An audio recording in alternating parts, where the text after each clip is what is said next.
So, as I said, I want to just start out talking about AI and X. And by that, I mean, anytime you say AI applied to a thing, these days it means large language models applied to that thing. Now, we still do plenty of work. There's still a lot of room for machine vision and predictive analytics, and we do a lot of that stuff on a day-to-day basis. Although those things are increasingly getting sort of sucked up into the world of large language models. So there are vision language models that are really good at processing images and then extracting information from them. But for the moment, let's just think about a large language model. And so all an LLM is, even though they're really complicated, the thing that they do is relatively straightforward to describe and understand. So you give a large language model like GPT or GPT-4o in this case is the example I'm thinking of, some text. So you give it a document or you give it a document plus some instructions as to what you want it to do.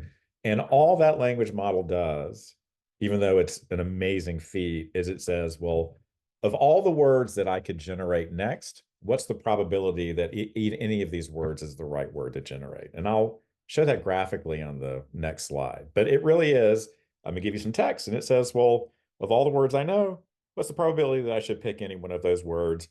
You can imagine in the simplest case, it picks the most probable. It gets a little bit more complicated than that, but not a lot. So, um, another important thing to keep in mind is how big these things are. So, GPT-4o, though OpenAI doesn't disclose precise numbers about their architectures, you can Google how many parameters does GPT-4o have, and you'll come up with tons of articles. The best estimate is it has 1.8 trillion parameters. And so, what's a parameter? Parameter is just a real number, and there are 1.8 trillion of those. And what GPT does is when you give it some text, it does computations involving those 1.8 trillion numbers to say, oh, well, how likely is it that the next word is cat or dog or cell phone, right? So the interesting thing is that all of the knowledge, like everything that model knows, is captured in those 1.8 trillion parameters. Now, given that many numbers that it has to set to get good behavior, because imagine if I gave you 1.8 trillion spots to write real numbers, um, the vast majority of ways you could fill out those real numbers is going to give you garbage output. So the thing that is driving this and making it work is that you can take trillions of tokens or trillions of words that have been scraped from the web, documents. The best estimate I've seen is about 8 or 9 trillion words of text that were fed into GPT-4o to train it, right?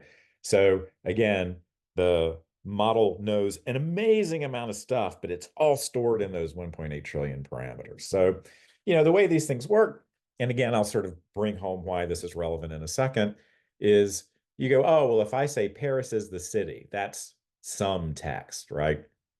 I hand that to a thing that goes, oh, I know Paris, I know I know and I know the city. It's these words. I'm going to treat them as numbers that I feed into the language model. And what it does is it has outputs, one for every possible word. So there might be 50,000 words that it could generate next. And it just ranks them and says, how probable are they? So if I say Paris is the city, it goes, of is highly probable. Where is kind of probable. There are lots of other words that are going to be very improbable. So if I say Paris is the city and the model generates of, now some text is Paris is the city of, and maybe lights is the word that we generate.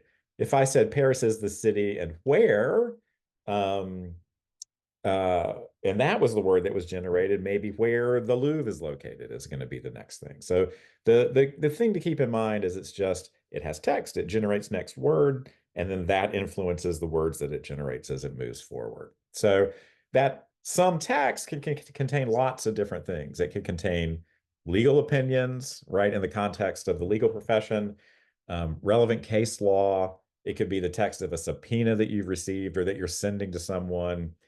It could be a batch of emails or texts that were collected as part of discovery. So it can be a lot of information that is content in the domain, or it could be instructions on what you want to get out of that text or what the format should look like.